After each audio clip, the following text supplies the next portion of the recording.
There is a silence beneath the noise of your mind, a stillness waiting in the space between one breath and the next. It is here, in this unclaimed territory of your own being, that a profound mystery stirs. You have carried the weight of a name, a story, a face you show to the world, yet a quiet and persistent intuition whispers that this known entity is not the final truth of who you are. You feel it in the sudden, inexplicable melancholy that visits on a sunlit afternoon, or in the flash of a foreign anger that seems to rise from some ancient, hidden depth within you. These are not interruptions to your life. They are messengers from a forgotten world, the first faint signals of a forgotten wholeness calling you home. To ignore them is to ignore the very core of your existence, to live perpetually in the antechamber of your own soul, never venturing into the vast and luminous interior. Consider the innocent architecture of your childhood, a kingdom built upon the need for love and the instinct to avoid pain. You were not born with a mask. You were born into a world that demanded one. A young boy, scolded for his tears, learns to swallow his sorrow, to push the vulnerable part of himself down into a dark, interior cellar. He begins to build a new self, a competent and cheerful self, a self that earns approving nods. The boy forgets the cellar exists, yet sometimes, in his dreams, he hears a faint scratching, a muffled sob from below the floorboards of his conscious mind. A little girl, praised for her quiet compliance, gently exiles her fierce and willful nature, locking it away in a hidden room in the castle of her psyche. She becomes the good girl, the pleasant one, but a part of her grows pale and stunted in the darkness, and its absence creates a subtle void, a gravitational pull toward a sadness she can never quite name. This is not a failure of parenting, but a fundamental mechanism of the human psyche. We disown what the world disapproves of, and in that act of self-betrayal, we create a persona, a mask of adaptation that allows us to navigate the world, yet at a terrible hidden cost.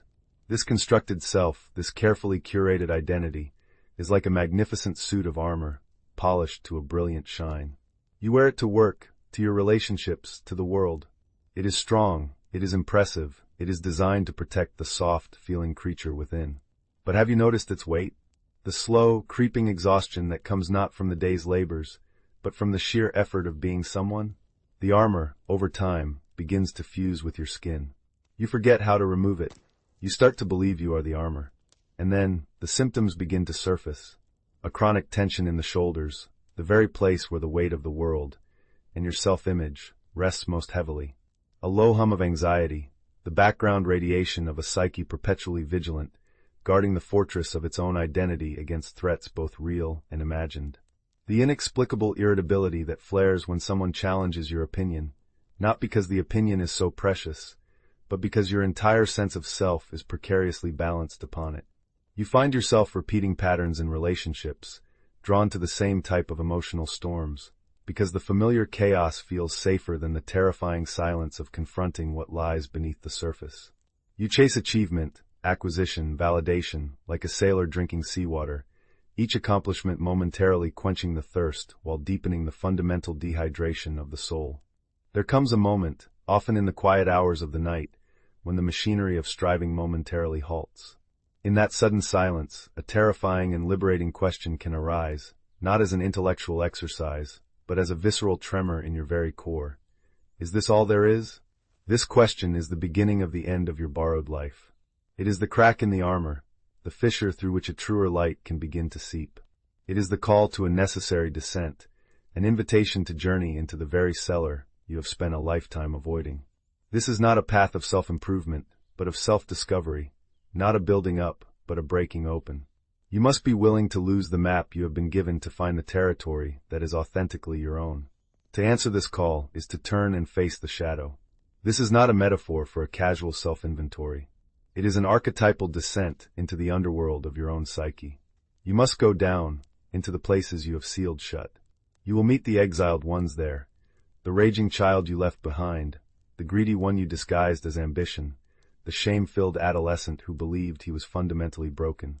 You will encounter the jealousy you project onto others, the laziness you deny, the cowardice you dress in the robes of prudence. At first, it feels like a gallery of monsters, a parliament of your worst fears given form. The ego, the keeper of the armor, will scream in protest, labeling this journey as dangerous, pathological, a form of madness. It will try to redirect you toward another accomplishment, another distraction, another shiny object to polish. But if you can stay, if you can breathe and simply bear witness to these disowned fragments without judgment, a profound alchemy begins. The monster of rage, when finally given a compassionate audience, reveals itself as a desperate, wounded cry for respect. The shadow of greed transforms into a simple, unmet need for security and abundance. The face of shame, when held in the light of awareness, softens into the vulnerable innocence of a being who was once told it was not enough. This is the great paradox of shadow work. By embracing the darkness, you do not become dark, you become whole. The energy you used to suppress these aspects is now returned to you, a vast reservoir of vitality you never knew you possessed. The rage, integrated, becomes the power to set firm and loving boundaries. The grief, fully felt, becomes a profound capacity for joy and empathy. The willfulness, reclaimed, becomes the unwavering integrity of your authentic voice. The shadow is not your enemy. It is your untapped life force. It is the gold buried in the dark soil of your unconscious, waiting not to be discarded, but to be redeemed and brought back into the service of your wholeness. As this integration unfolds, something remarkable begins to happen to the armored self.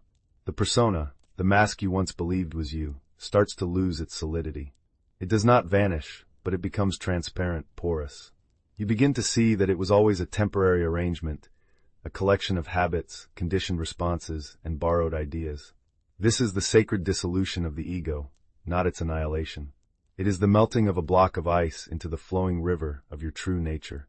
The sense of a separate, fragile self, constantly needing to be defended and inflated, begins to relax its grip. In its place arises a simpler, more spacious awareness, a consciousness that is not yours but is you itself. This is the I am that precedes any I am this or I am that. It is the silent witness that watches the thoughts, the feelings, the sensations, without being fundamentally defined by any of them. You are not the storm of your anger. You are the vast sky that contains it. You are not the character in the drama of your life. You are the awareness in which the entire play unfolds. This awakening is not a one-time event, but an ongoing, ever-deepening process of embodiment. It is felt somatically as a literal lightness of being, a relaxation of the chronic tension that once anchored your identity in the body. The breath flows more freely, as if it is no longer being used to inflate a false image. The world begins to look different, not because it has changed, but because the one who is looking has undergone a fundamental transformation.